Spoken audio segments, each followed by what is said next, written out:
तो क्या पढ़ना है हम लोग को? प्रश्नावली 4.1 का दूसरा का फर्स्ट नंबर। देखिए क्या है जी, एक्सरसाइज 4.1 में दूसरा का फर्स्ट। पहले देखो क्वेश्चन क्या कह रहा है। कह रहा है निम्न स्थितियों के लिए द्विघात समीकरणों के रूप में निरूपित कीजिए। मैं सिर्फ द्विघात समीकरण बना करके छोड़ देना है, मैथ नहीं बनाना है, ठीक है। कह रहा है 1 नंबर में, एक आयताकार भूखंड का क्षेत्रफल 528 मीटर स्क्वायर है। यदि करे क्षेत्रफल की लंबाई चौड़ाई के दुगुने से 1 अधिक है। ध्यान देना, क्षेत्रफल की जो लंबाई है चौड़ाई के दुगुने से कितना है? 1 अधिक है। तो एक बात बताओ, कोई भी क्षेत्र मतलब लंबाई जो है चौड़ाई के दुगुने से 1 अधिक है, यानी कि चौड़ाई पता होगा तब तो लंबाई पता होगा ना। चलो मान लेते हैं, जो चाहिए होता है उसको मान लेते हैं, ठीक ना। माना कि आयत की चौड़ाई, आयताकार क्षेत्र की चौड़ाई क्या ले लेंगे? x। लंबाई क्या है जी इसका? चौड़ाई के दुगुने से 1 अधिक, दुगुने यानी कि 2x अब प्लस 1, है ना। और इसका क्षेत्रफल दे रखा है 528, ठीक ना। तो ले लेते हैं आयत का क्षेत्रफल कितना दिया जी? 528 दे रखा हुआ है। एक बार बताओ, आयत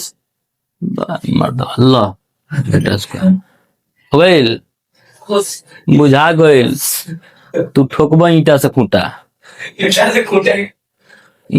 ठूंगेंगे। चल देखें यहाँ पे आयत के क्षेत्रफल कितना जी? 528 मीटर स्क्वायर। आयत के क्षेत्रफल का फॉर्मूला क्या होता है? लंबाई गुना चौड़ाई होता है ना। चलिए लिख लेते हैं, लंबाई गुने चौड़ाई बराबर कितना? 528 मीटर स्क्वायर आया होगा। लंबाई मेरे पास कितना है जी? 2x प्लस 1 इंटू चौड़ाई कितना दिया है? x equal to 528। समझिएगा यहाँ पे 2 में x से गुना करके क्या आएगा? 2x स्क्वायर हो जाएगा, प्लस x में x से तो x हो जाएगा, भाई प्लस से तो इधर खींचेगा तो क्या आ जाएगा? -528 इक्वल टू 0। बस इतना ही हम लोग को बनाना था, बात खत्म। द्विघात समीकरण के रूप में निरूपित करके छोड़ देना था। बात समझ में आया? ठीक है, चलिए इसका दूसरा देखिए, ये सब आसान है। कह 2 क्रमागत धनात्मक पूर्णांक का गुणनफल 306 है, ठीक ना। यह हमें पूर्णांक ज्ञात करना है। इसके लिए भी सिर्फ क्या करना? द्विघात समीकरण ज्ञात करना है। ये बात बताओ सब पहले, धनात्मक पूर्णांक क्या होता है? प्लस वाला 1 2, जोड़ वाला मैं जोड़ का चिन्ह थोड़ी दिखाया रहता है। 1 2 3 4 5 जो लिखते हैं वो सब धनात्मक होता है। यदि माइनस में लिखते हैं तो सब क्या होता है? ऋणात्मक होता है, ठीक ना। तो जितना भी प्लस वाला संख्या होता है वो सब धनात्मक हो गया। और धनात्मक, क्रमागत धनात्मक का मतलब ये होता है कि पहल का मान लो 1 हो तो दूसर का क्या हो जाएगा? 2। क्रमागत मान तो लगातार, क्रमागत माने लगातार। इसका मतलब ये हुआ, देखो पहल का 1 था, उसमें 1 जोड़े तब तो 2 आया है ना। मान लो पहल का 3 है तो दूसरा क्या होगा? 1 जोड़ेंगे तब ना जाएगा 4 आएगा। बात समझ में आ रहा है कि नहीं आ रहा है? तो पहल का पता हो तो 1 जोड़ के दूसरा का निकालेंगे ना। लिख लेते हैं, माना कि पहला धनात्मक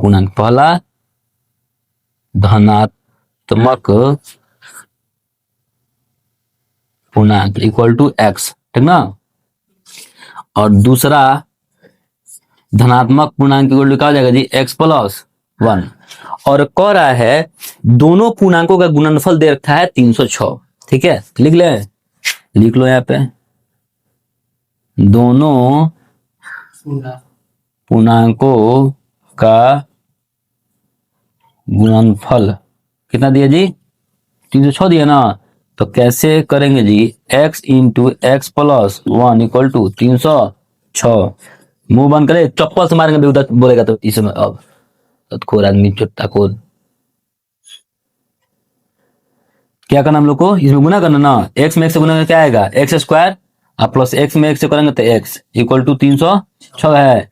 तो इसको इधर कर लेंगे तो क्या आएगा? x स्क्वायर प्लस x, ये प्लस में इधर माइनस में करेंगे 306 इक्वल टू 0। ये भी आंसर हो गया। चलो और इसके आगे हट ही जाएगा ना जी? चलो ठीक है, इसके बाद वाला देखो कौन सा जी?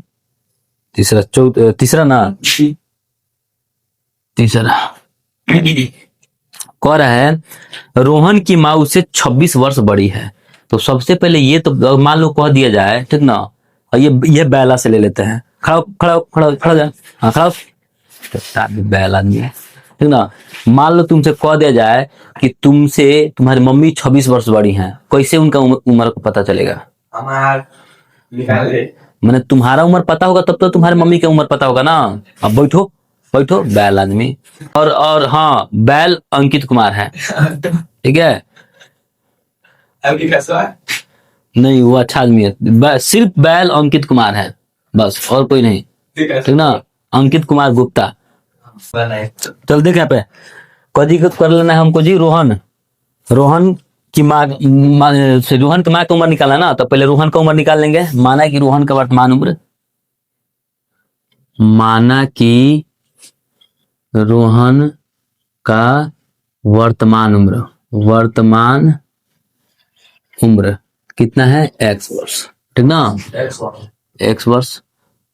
रोहन की माँ का वर्तमान उम्र, वर्तमान उम्र कितना है जी? x प्लस 26 वर्ष, वर्ष ले तो नहीं पूछ रहा था, ठीक ना। अब कह रहा है क्या बुआ कि अब से 3 वर्ष पश्चात, पश्चात मतलब तो बाद,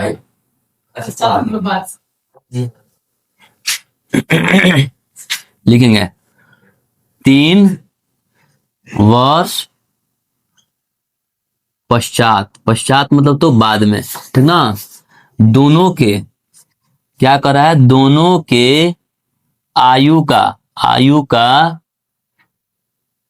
गुणनफल कितना दे रखा है जी? 360 दे रखा है ना।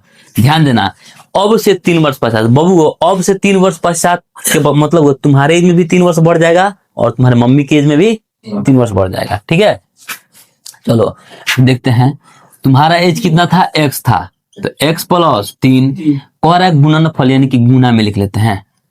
इसका मतलब गुना होता है, कोई दो कोष्ठ लगा देंगे गुना हो जाएगा, ठीक ना। अच्छा फिर क्या कर रहा है? x प्लस 26 था, इसमें क्या करेंगे? 3 वर्ष जोड़ लेंगे, इक्वल टू कितना? 306 360 है, सॉरी। चलो x प्लस 3 हो गया, एगो क्या है? x प्लस 29 इक्वल टू 360, ठीक ना। अरे x में x गुना क्या आएगा? एक्स स्क्वायर, ठीक ना, plus 29x plus 3x plus 27 कुछ 29 equal to 306, sorry 360, sorry. X square plus क्या हो जाएगा जी? 31 32x प्लस 87 है, बराबर को प्लस में इधर खींचेंगे तो माइनस में 306 equal to 0, sorry 360 equal to 0। 306 का है, बुला रहा जी हमसे।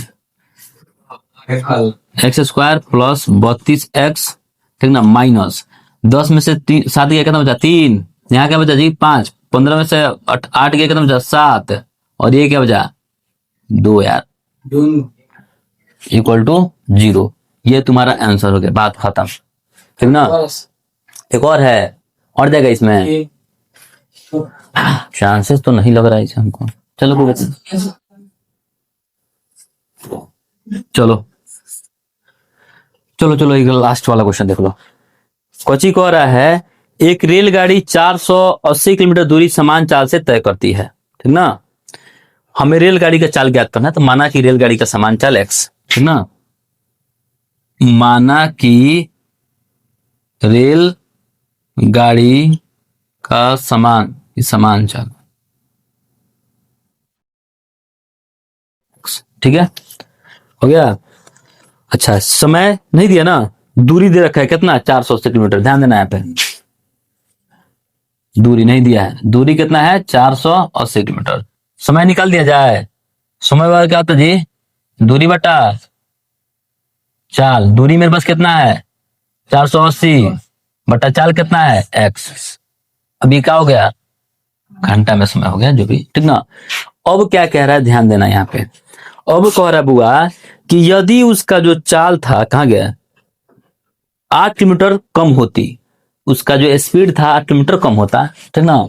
तो रेलगाड़ी के पुनः रेल गाड़ी की 4 इक्वल टू क्या हो जाएगा जी, x माइनस मूव कर x माइनस 8 किलोमीटर। यदि 8 किलोमीटर कम कर दिया जाए, ठीक ना, दूरी कितना तय कर रहा है उसको, सेम 480 करना है।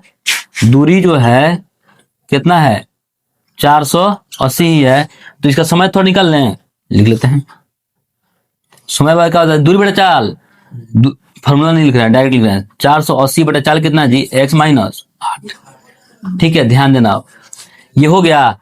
अब कह रहा है क्या कि यदि ऐसा हो रहा है तो उस दूरी को तय करने में 3 घंटा अधिक समय लग रहा है, माने उसका स्पीड कम हो रहा है, तो इसको समय में 3 घंटा अधिक समय ले रहा है। जब दोनों दो समय दिया है, कम बेस दे देता है, इसको बराबर में लिख लेते हैं, ठीक ना। तो लो बराबर में लिख दे रहे हैं, कितना ये 480 बटा x बराबर, ठीक ना, बराबर 480 बटा x माइनस 8। ठीक है, अब ध्यान दो, यहाँ पे ध्यान दो, क्या कह रहा है कि 3 घंटा अधिक समय ले रहा है। कौन 3 घंटा अधिक समय ले रहा है बुआ, जो ने धीरे चल रहा है, तो लग रहा है ना। तो दो तरीका, हम तो दोनों को बराबर में लिखे हुए हैं, तो दो तरीका, एक तरीका या तो इसमें से 3 घंटा घटा लो, दोनों का सेम टाइम आ जाएगा, या फिर इसमें 3 घंटा जोड़ लो, दोनों का सेम टाइम आ जाएगा। तो जो इच्छा करे, घटाने का मन करो घटाओ, जोड़ने का मन करे जोड़ो। चलो हम यहाँ पे घटा लिए, जोड़ लें, ले जोड़ लिए, तू ही खुश। मतलब तार इतना फैजत भइल बा, तो कुछ तो तार बात माने के चाहिए। क्या है, हो गया ना, आगे बढ़ा जाए, चलो ठीक है। यहाँ पे 3 बराबर 480 है बटा x माइनस 8, कच्ची में है, प्लस में उधर पे जाएंगे क्या हो जाएगा, माइनस में माइनस 480 बटा x, ठीक ना।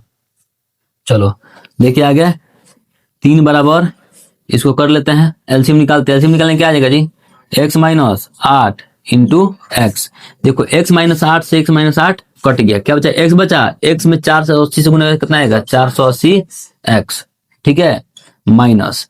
अब चलो 1 से x कट जाएगा, अब इसे गुना कर लेना है, ठीक ना, यानी कि माइनस 480 या गुने x माइनस 8। अभी गुना नहीं करा, बाद में गुना कर दिया जाएगा, ठीक है। देखिए लोग यहाँ पे चाह रहा था ऊपर से लिखने का, नोट में नहीं करेगा, लेकिन 3 इक्वल टू 480 एक्स, ठीक ना, माइनस 480 एक्स, और ये माइनस माइनस प्लस हो जाएगा, 8 0 0, 8 चुके 32, 8 चुके 32 है ना, सॉरी 8 टाइम है दी, 8 टाइम कितना होता है, 64 के 4 हाथ में 6, 8 चुके 32 6 32 38, ठीक ना, और बटा कितना, इसको गुना कर लें, x में x से गुना कितना आएगा, एक्स स्क्वायर, माइनस 8 में x है तो 8x। देखो आप ध्यान से, प्लस में 8 480 है, माइनस में 480 कट जाएगा, क्या बचेगा, इसको बटा 1 कर लें, 3 बटा 1 इक्वल टू 38 40 बटा एक्स स्क्वायर माइनस 8x। क्या यार, इसके आगे कहां बनाए,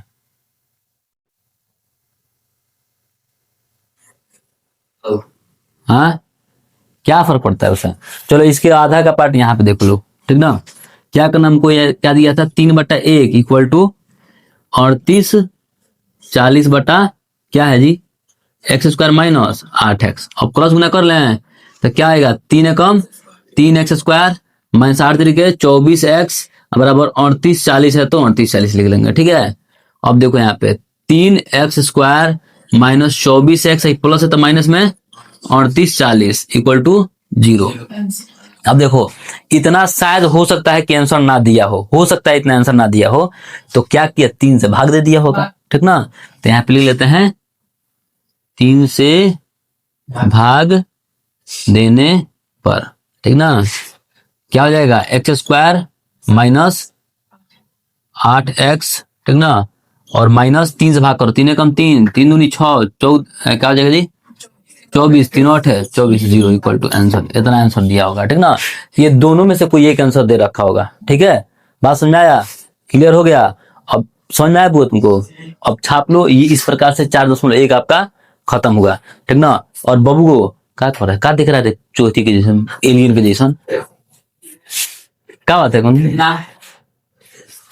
बबू हजन कर रहा लोग ना, जब पढ़ा रहे हैं तो नौटंकी नहीं करो सब, बात समझ में आ रहा ना। ना तो एगो एथिया पे पोस्टरवा बनाए थे, उसमें क्या लिखे थे, यदि आप अभी 5 घंटा पढ़ने के लिए तैयार नहीं है ना, तब 12 घंटा ड्यूटी करने के लिए आप तैयार रहिए। समझ ना, सच बता रहे। अभी यदि आप 5 घंटा पढ़ने को तैयार नहीं रहिएगा, आपको 12 घंटा ड्यूटी करना पड़ेगा किसी और के घर, अब कुछ करवाएगा। बात समझ रहे ना।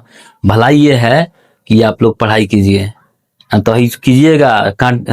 इसी से राइफल से खूंटा ठोकाएगा, ठीक ना, तो फिर ईंटा से खूंटा ठोकने का बारी आ जाएगा।